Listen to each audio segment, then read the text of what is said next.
In 2026, the world is not at peace. Armed conflicts in multiple regions have intensified. Some wars that began years ago show no sign of ending. Others flare up, fill the headlines for a week, then quietly disappear. My dear students, news like this can leave you feeling confused, distant, or even powerless. But here is what I want you to understand.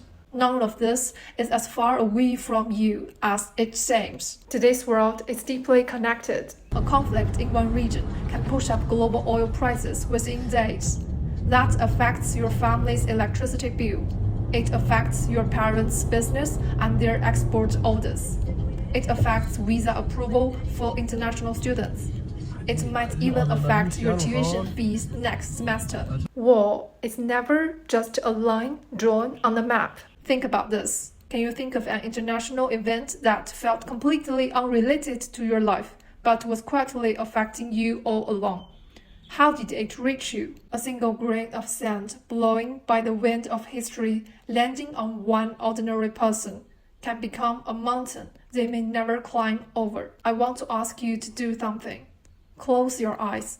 Imagine you wake up tomorrow and a notification appears on your phone. Your city has entered a state of war. What would you do? In some corners of this world, this is not a hypothetical. It is happening today. Countless people who spent a lifetime saving every penny watched their money become worthless overnight. Countless people lost their jobs and were forced to pack their bags and start over in a country they had never called home. Countless children lost the chance to go to school and visit the future they were supposed to have. Is there anyone around you whose life has quietly been changed by war?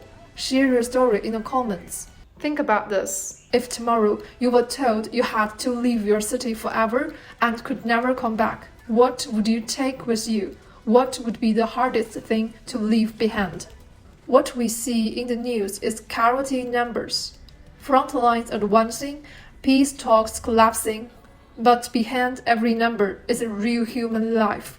War does not only bring death, it brings economic collapse, interrupted education, lasting psychological trauma, and an entire generation whose future gets rewritten. We see headlines, they live through it. And here is what is worth thinking about most carefully.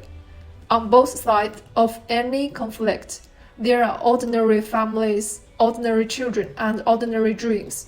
The people who pull the trigger and the people who run from the bullets. In many cases, they were both once just ordinary people. Think about this. When both sides of a war have ordinary civilians, can we still simply say who is good or who is evil? If not, how should we think about a conflict like this? Follow this account for more Chinese learning tips, business insights, and exam strategies.